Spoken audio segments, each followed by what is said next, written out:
OpenBrix came up with the term Challenger Portal. We're growing at between 700 to 1,000 new users a day. That's with no marketing, no nothing. That's just organic growth. There were times where I've made whopping big mistakes, like biggest mistakes you could imagine. If you're not making those mistakes, you're not innovating. In short, no, OpenBrix wouldn't exist had I not felt that pain.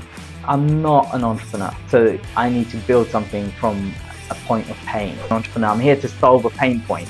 And it's got to be the pain point that I want solved. Like, you stand on the shoulders of giants. And I think the two giants I'd probably say is my dad and there's my mentor, Tom Fox. The culture's changed and it restricts the innovation. It restricts all the things. It restricts what you can do. You're never in charge because your customers are in charge. Make sure you have the energy and make sure you're clear on your why. And if you can solve that problem, I think you will stay true. Energy, hard work and honesty. Try to just be honest with them. This is a situation we're at. At the end of the day, you need to remain credible in this business. Hi, everyone. On today's show, I will be interviewing the founder of OpenBrix, Shahad Choudhury. Hey, Shahad, welcome to the show. And let's start off with, tell us about OpenBrix and how did you get started? Thanks, Simac. The genesis of the idea is when I moved back here with my now wife from Spain. And for the first time in my life, I was a tenant. And I'm a landlord, so I've always been in the property sector in that sense. I felt I was being treated a bit differently in the private rental sector than when I was a landlord. I know that sounds obvious, but obviously for me, I didn't imagine it to be that different, but it was an eye-opener. But it wasn't because of anyone's fault. At that point, usually you got the two parts, pro tenants, pro landlords, pro agents. I was working a lot of frontier technologies such as robotic process, AI, that sort of thing. And blockchain was something that I was very much in the forefront of. So we created a blockchain-based environment initially, and now I've created an app that services your tenants and the agents in the private rental sector, and they work together. And the two apps is tlyfe and tlyfe Pro, one for the agents, one for the tenants, and they work symbiotic together. And that's how OpenBrix originated. All right. So today, to be in 2025, how big is OpenBrix right now? What's the user base? And who are the typical kind of companies or businesses that also are part of this? Yeah, so it's been 6 years, but actually in 2018, so when I say I'm a founder with a small f, I would say, because it was just a piece of idea and a paper and we set up the company. But it was when one of the things when I onboarded our now CEO, Adam Piggott, in 2019 is when we started growing. And he's been in the property industry for 20, 30 years. He's exited a few times. He's a very successful businessman in the sector. And when he came on board, that's when we really started growing. And our biggest deals, we launched in COVID 2020, and we had a really big following then. 2022 is when we signed our next biggest contract, which was with the TDS. So the TDS is the tenancy deposit service. It's a government-backed company, essentially, mandated company. There's three of them in the UK. They're one of them, and they provide deposit services to tenants to make sure tenant deposits are protected. So we signed with them. And going back to your question, where are we today? We have 150,000 users.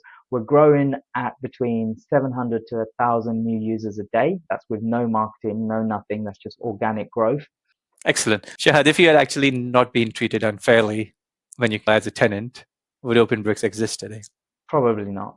I'm not an entrepreneur. Okay. I've got friends who are entrepreneurs. They can go into any sector and they can build in that sector and they can build very successfully. I'm not that, which is why one of the first things I realized is when I was initially a CEO of a company, and initially I realized that actually that I'm not capable of that job. That's not for me. So I need to build something from a point of pain. In short, no, OpenBrix wouldn't exist had I not felt that pain to solve the problem. Maybe you're not an entrepreneur, but there's a lot of leadership skills that you highlighted out there. One is you were not going to justify the role that you're in, but you then went on and expanded the team. So you mentioned Adam, right? Adam is the CEO now. So talk to me, what's the kind of wider management structure looking, or C-suite structure looking at in OpenBrix? If I think about OpenBrix, I see it almost as the creation of two people creating two teams. So me and Adam, like I said, he didn't want to be called co-founder. I forced it upon him because I said to him, look, if I'm a founder, I'm a small f, because it was just a piece of paper until you came along. So if you think about our team, he brought on a guy called John Hard. He is one of the biggest guys in the property rental sector in the industry. Like, you'd have to walk 100 miles to find someone in the industry that didn't know him. So he came on board was the first person that Adam brought on board. And then that's when our company revolutionized, because with Johnny came Gareth, who was the Countrywide Group Legal Director. Our CFO is a lady called Adrienne, who was the CFO of Countrywide. So we managed to get the big leadership team. We've got Martin Stones as well, who's on our risk. These are who helps as an advisor on our risk. So these are the really, you're talking about the really biggest thing. And of course, one of our products, tlyfe Pro, the architect of that was a lady called Sandra Donovan. She was one of the leaders, lettings compliance manager for Countrywide, and she helped us build that. And Adam deals with the leadership side, but we obviously, myself and Adam, then discuss the plans, how we utilize the two sides of the business to bring it together. Brilliant. Just stepping back. So when Adam came in, you also had a major event happening in terms of COVID. A lot of businesses went down. Was it a blessing or a disguise, curse for you all? Sorry. Looking back at the time, now looking back, it was a blessing. Looking at the time, we're launching the UK's first decentralized property portal with a tenant app in a sector that kind of shut down because you couldn't go visit properties anymore. Everyone had to stay home just as we launched. We launched on the 1st of April 2020, 2 weeks after the first lockdown. So we then decided, obviously, we were like, what do we do for the next 6 months? And Adam actually decided that actually when this thing comes out, there's going to be a big explosion of people wanting to come into the do things. So we've been pent up and we should be ready for that. OpenBrix came up with the term Challenger Portal.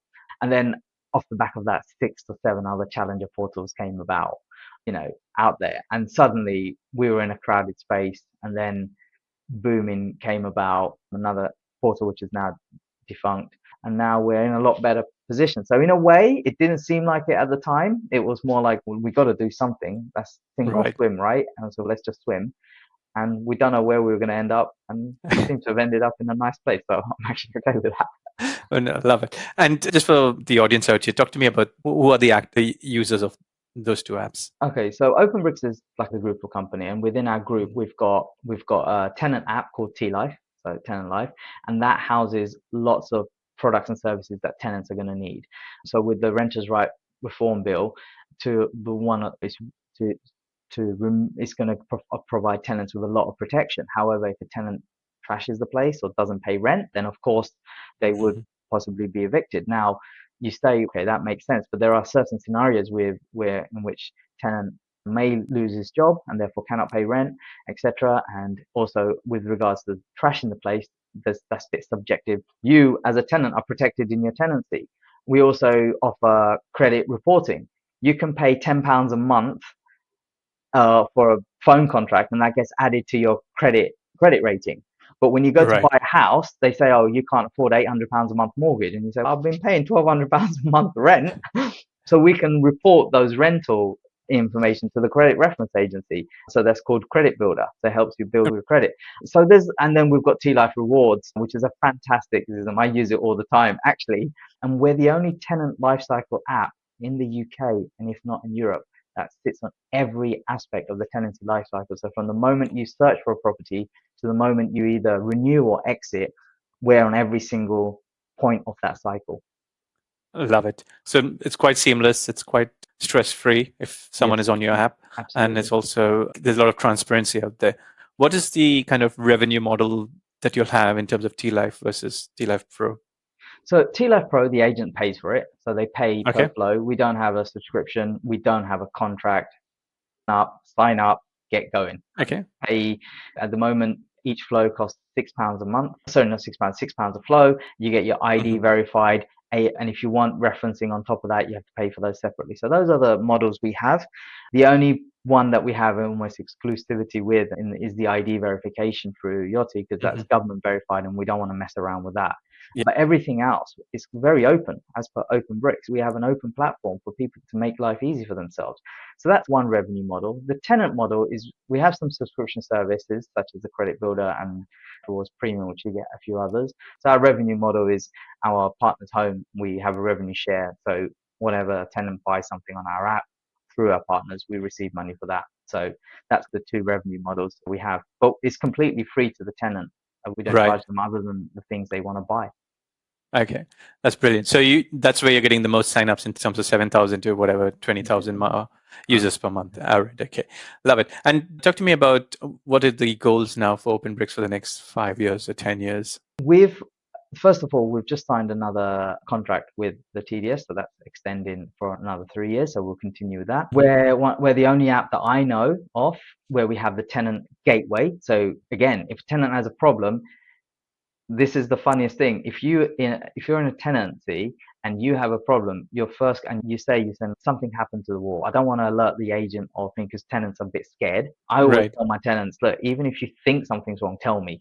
I want to know because I can fix it, right? Because it's my property at the end of the day. But for whatever reason, tenant feels a bit scared telling the landlord in case the landlord does something wrong. And that's maybe from previous experience. I don't blame the tenant for that. So we've created a tenant gateway that a tenant can actually log in, and this is with the TDS Charitable Foundation, and we house that. And one of the next iterations is to develop that into kind of a more AI-based responsive model for that. So that's one thing to help tenants, and just enhancing on the products that we have, really, the marketplace, the experience that tenants have. I don't think we need to do actually any more than that, because if we do that, then the pain point that we're trying to solve would be solved, and that's the ethos of what we're trying to do. We're not there yet. There's a long way to go, but I think that's what we'd be doing. Interesting. And how are you all attracting kind of new customers or clients for your OpenBrix? Apart, TDS seems to be the only source if TDS moves away. With referencing as well, a lot of tenants who are referencing who aren't part of the TDS. We actually get a lot of emails from the other deposit providers. So, there's a lot of tenants that have heard of us and want to use Gateway. So they want to use us. But I guess for now, TDS, yes, gives us 80% off our users, but the other 20% actually come from people, word of mouth, friends. Like I said, we've also got a lot of people who aren't tenants who are using the tlyfe app to get the rewards. So that's another 50% off cinema tickets. It's not I took my son and daughter to watch a movie last Sunday for £40. I didn't realize that I could have used tlyfe to get 50% off. I was told by one of the tenants about it. So yeah, there's a lot of tenants that use that, and the fact that a lot of tenants have come to me and told me that they're using my app is testament to the fact that we're out there with that. So that's the other way we're getting them. Oh, awesome. And let's come back to yourself, right, Shahad?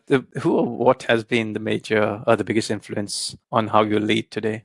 I suppose the first person would be my dad, right? He opened his businesses. He came from nothing, and he set up restaurants, and also the properties he owned. I learned how to manage properties from a very young age. So I come into the sector of that. But then I think the second most influential person, you stand on the shoulders of giants. And I think the two giants I'd probably say is my dad and there's my mentor, Tom Fox. Here's how I met Adam, by the way. Tom and Adam are best friends from they were 8. And Tom's kind of almost guided me from almost for the last decade in a lot of the things. Like when I first set up OpenBrix, it was him. He was the first person to get shares in OpenBrix, right? He was the first person. And then when I called him up and said, look, this is getting away from me. I don't want to be CEO. I don't think I'm ready. He said, okay, fine. You're not ready, but you will be ready. So he's always been like a CEO. Like he was chief commercial officer of Arsenal Club, Aston Villa CEO. Last time they went to the FA Cup final, he was there. President of San Jose Earthquakes. He's always been one of the leaders in the sports. So to have someone like him be able to, even to this day, he's one of our directors, major shareholder, major investor in the company. But that aside, investment aside, it's the advice and the knowledge I get from someone like him who's been there, done that, and is able to almost guide me. There were times where I've made whopping big mistakes, like biggest mistakes you could imagine. And he'll call me up and he'll say, how are you feeling? I said, not very good, mate. I can't believe I did that. And he said, you make good. And I said, this is why I told you, Tom, I shouldn't be CEO. And he said, no, when you make bad mistakes, you become a good CEO. So keep making them. So those are the kind of influences I have. Brilliant. I do want to touch upon those two major influences in your life. What are the kind of top 3 values or lessons that they have imparted to you? Dad just said his view is run and just keep running, because it's the second thing you've learned in life.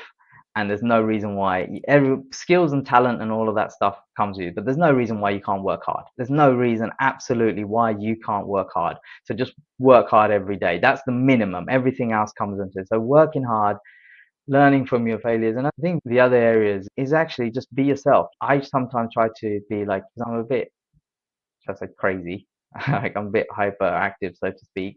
And I think that's the three lessons. Just work hard, learn from your failures, and be who you are. And I think that's what I try to keep to. Even when you're doing something wrong, Tom tells me, no, you did it wrong. No worries, you rushed into it, but keep doing it. So. Love it.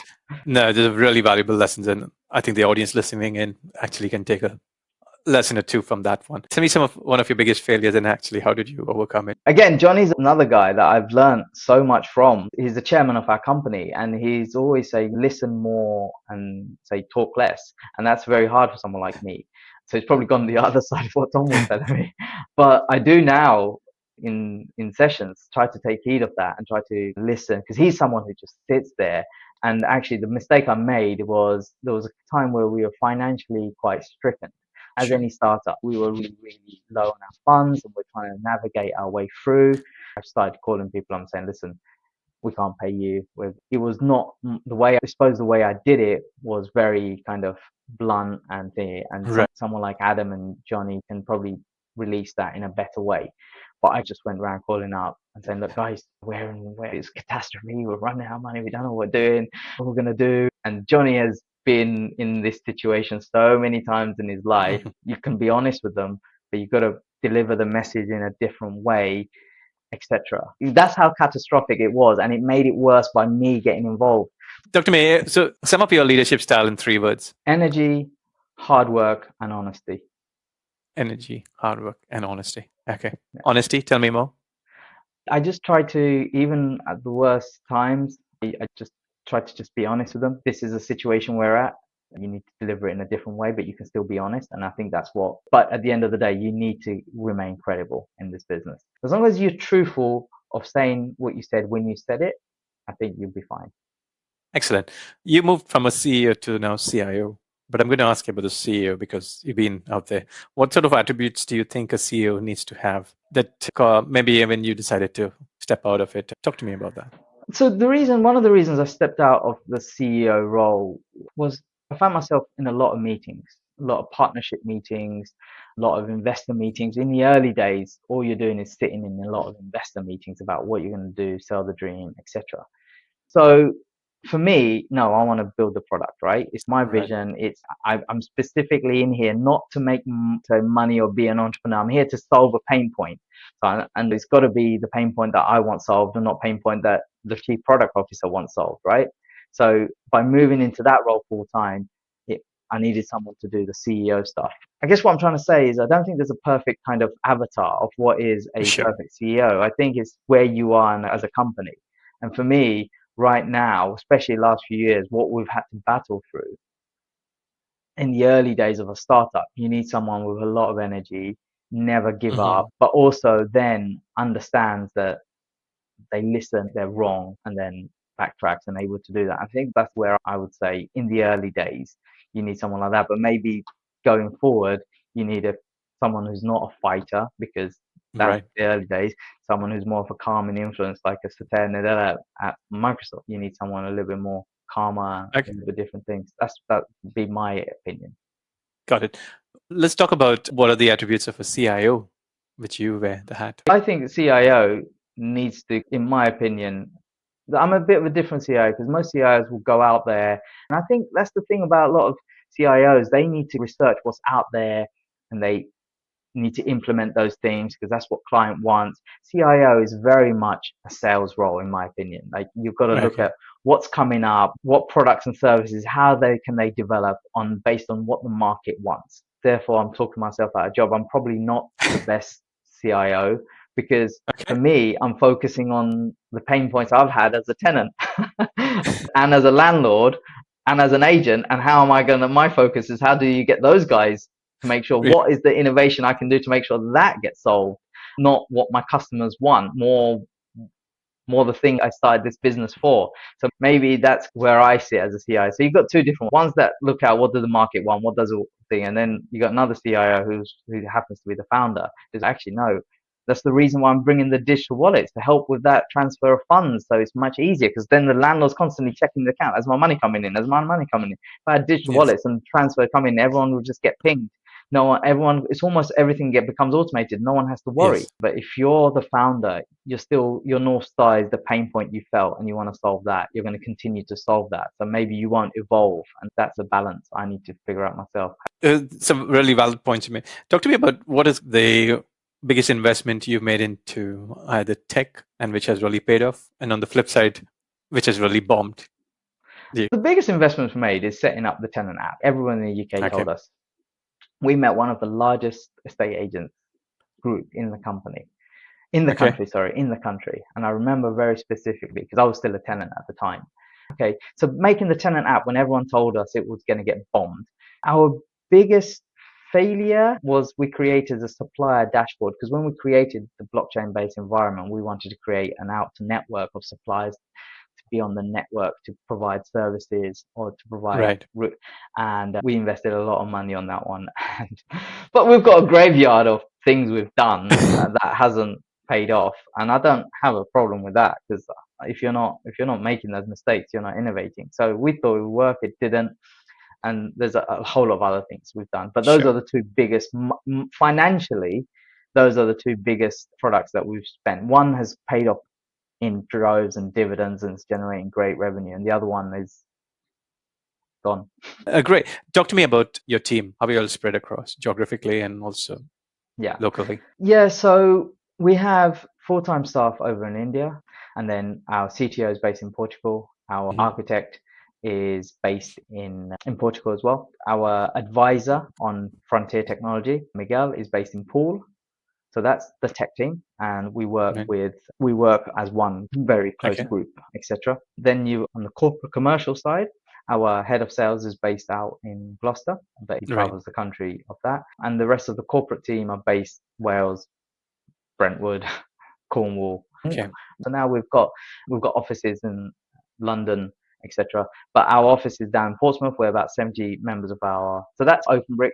The other company that we own is FCC Paragon, and that's a referencing company, and we've got about 70 people down in Portsmouth doing referencing. And we've got tech team there as well.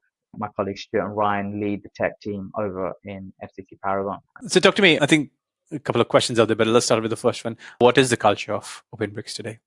So the culture's changed. It's really weird. So it's going to sound like I don't enjoy it anymore, but it's just, it's not that. I enjoyed it more, say, before. Like when we first started, in the middle of the day, we'd come up with an idea. For example, let's do this. And I'll say, oh yeah, let's do this. And then we'd do it, it would work. And I say, okay, let's push that to live. And we'd have to wonder, we'd be like, okay, fine. And we didn't care, because the two people that visited the site a day possibly could get in, because no one was coming to our site. So we could just push live, and we could change whatever, we'd trial anything, we could do anything. And if it didn't work. But now we've got 150,000 people, 30,000. We can't almost do, it restricts what you can do, and it restricts the innovation. It restricts all the things. Now it's very much, and we've got all of these customers wanting this and this. So it's turned into a really innovative product thing, to a very much less features, more maintenance work, keeping the bus on track, trains on the track, so to speak. So the culture has changed from group of young kids building and making lots of cool stuff to actually we're serving 150,000 people, and 20,000 new coming every month, 10, 20, 30,000 turning up. So it's not, we can't do the things we do, but we still try to maintain the element of fun. So one of my guys wants to build a certain section of the portal, and I'll just give them a week off. Say, off you go spend that time and show me what you got. Go do a spike, go do this. So I try to keep that kind of fire and desire to do some cool stuff, because that's what attracted them to us, right? Understood. And then talk to me about recruitment. How do you go about attracting such good talent? What are the key secrets? We've made loads of mistakes. On my site, I've got 8 developers now, but I've got 54 accounts of people that I've had to let go. What's your biggest learning from all that? Get rid of them faster. because you learn within a few months that person isn't. And then in the first time, we used to take 6 months going, like, come on, dude, you can't be doing this. Like there's a guy who took 6 weeks to learn how to set up their Git to push, and you're just like, okay, that should have been a warning sign, right? I should have just said no. I love it. Just talk to me about, you mentioned 150,000 users or so, like other companies, SaaS companies. Do you all actually have a portal where the users can actually go and suggest new features for the company, and do you all actually then take that on board? Where are you with that kind of We actually just get it through our contact us forms. Like we don't actually we have a suggest contact us if there's anything issues. So we get lots and lots of those. Have you thought about this? Have you thought about that? My ideas suggestion log is just the amount, because we use ours through DevOps, and the amount of cards we have on the backlog in terms of what users suggested. Okay, got it. And speaking about, what's the biggest conception people have about running a successful business or a startup? They think it's a lot of fun, and it is. The thing is, they think they're in charge. When you're the boss, you think you're in charge, and actually that's never the case, because your customers are in charge. You're never in charge. Like, your boss is in charge, but here's boss, and even if you're CEO, and you're never in charge, it's your investors that you have to report to, it's your customers, it's your shareholders, and even if you're the majority shareholder, you don't have any influence over the running of the company, because you've novated and delegated that to someone else. So that's very important to let people know that when you're in charge of a company, you're not really in charge. You're being told what to do by your customers. Distinction known, but you do get to be in charge of the day-to-day running things, which is cool. But forget about your weekends, I would say. Forget about if your kids going to school trips. My wife takes them all. I don't go to any. I went to one, which was Regent's Park Mosque, because as a Muslim, my wife's Spanish, and so my kids aren't really Muslim, but they know about it. So they went to Regent's Park Mosque, and my daughter said, "Can you come with me?" But that's the only one I went to. The rest of it, you don't get to do those sort of things. So there's a lot of sacrifices, and if you're not an entrepreneur, you're just doing it to solve a problem, then it motivates you, the reason. But if you're an entrepreneur and you're just doing it just because of the sake of doing it, those things are gonna hurt you a lot, because you're like, why am I doing this, kind of thing. Yeah, that makes sense. And talking about the industry trends, what's one trend or shift in your industry that kind of excites you right now, or maybe concerns you? So the one that excites me is actually finally a lot of the agents are moving into the tenant progression side of things, because they've seen sales progression work. They didn't really do tenant progression, because tenant progression is a very high risk environment. For example, if a tenant doesn't pay rent and the tenant doesn't do something and you try to reclaim the property, you better know that when you onboarded that tenant, everything was done correctly. I need to make sure that pen and paper, everything's done. I tick box it. I'm not giving these keys over until I know. And they're extra cautious, because if you make that mistake, trusting a SaaS software to do all of that, and you do that thousands of times, and there's one small mistake every single time, it's like when you photocopy something that's wrong, the photocopier is not going to catch the mistake typo you make. So imagine that's the same situation. So you're going to be extra careful. But now a lot of agents it's quite a matured environment, and a lot of agents are seeing that, and they're moving towards that. So that's exciting, that they are trusting the technology to do things. And talk to me about, you mentioned about entrepreneurs working weekends, sacrificing the time out there. How do you maintain yourself physically? I don't. I don't go to the gym. I don't even run for the bus. I walk my kids to school every morning, and that's 1 kilometer away. And I walk back. Sometimes I take a bus, because I live in London. I don't drive, so everywhere I go, I have to take a walk, and that's about it. I don't go to the gym. I don't go swimming. I don't know. We don't have the time. I don't keep myself busy. I should do. I sometimes play football with some guys on Tuesdays, but honestly, regularly, no, don't. Just walking to kids to school back is all I can almost have the time to do. I don't really have the time. That's my point. I wouldn't even have the time, because if I had a regular, I don't know, gym session, you better believe at 7 o'clock I'm going to get a call from Adam saying, "I've just had a call from this person. We need a call right now." And that happens every single time you've planned something. So it's best to not even plan it. And how do you stay mentally fit then? So I'm an Arsenal fan. It took 1 hour and 2 minutes to get that in. Usually that's in the first 30 seconds. I listen to a lot of like podcasts about football. That relaxes me. Right. I've seen every single one of his YouTube videos, every single one, probably about 10 Right. times. So Have when you he met talks, him? no, I met Arsene Wenger. Tom introduced me to Arsene Wenger. All right. So Okay. that was a major thing. If you ask me what was my highlight in life, that would definitely have been one of them. Behind getting married and my birth of my children, that would definitely be number three there. But he did this thing about, he suggested this meditation routine. He does that in the middle of the day, and someone as busy as him can spend half an hour finding that. So I do that two, three What's it times a called? week. I've got it on my YouTube saved. It's just called It's a transcendental meditation. transcendental meditation. Yeah. So you imagine there's I a do it. ball and you roll it down to your feet and stuff like that. And I thought, if Mikel, it works for Mikel and he's doing amazing things right now, it might work for me. So I did it, and I was like, wow, this is actually really cool. And it's right, I do it right in the middle of the day, like I literally for lunch. And Very good. Are you an Arsenal card holder? I'm not a season ticket holder. I don't actually watch Arsenal play.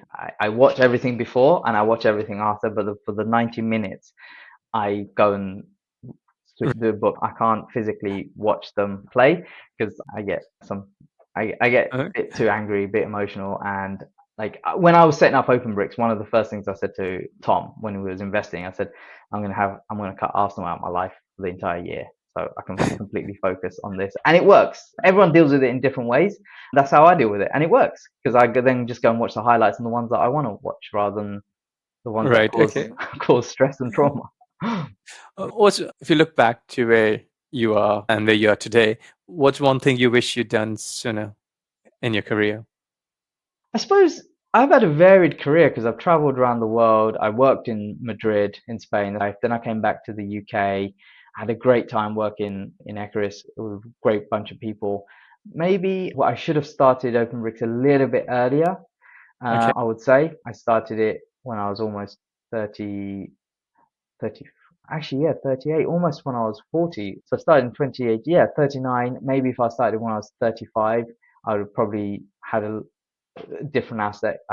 But then again, I suppose I've those 5 years meant I'm a little bit more mature. So maybe you never know. But looking back at it, if I started a little bit earlier, then I'd be a little bit further ahead. Because when I started it, the moment we got traction and everything like that, and where we got to, the entire market fell. If I had Yeah. started it just literally 1 year, 2 years early, the numbers we were getting, the traction we're getting, would have snapped up a Series A like that. Fun. But we got to there in 2022 in November, and then Credit Suisse went bankrupt, SVB went Yeah. bankrupt, everyone, the entire market dropped by 90%. It was like, what? And we had just basically started our Series A raise.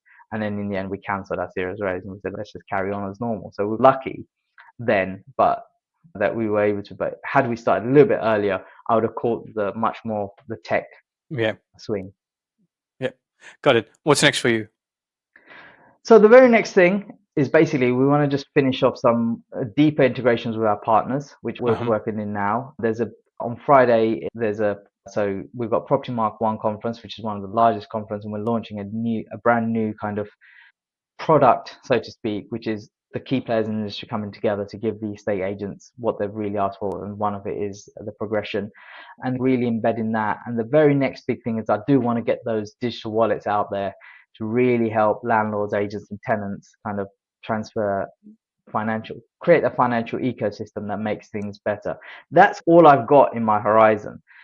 Because Right. anything more than that, $1,000, it's not going to get done. So I just look at the next year. That's all I've got in my horizon. Q1, Q2, Q3. And so you've got Q3, Q4, Q1 now. And that's all I've got until next March. Nothing else. And anything else is just speculation. Got it.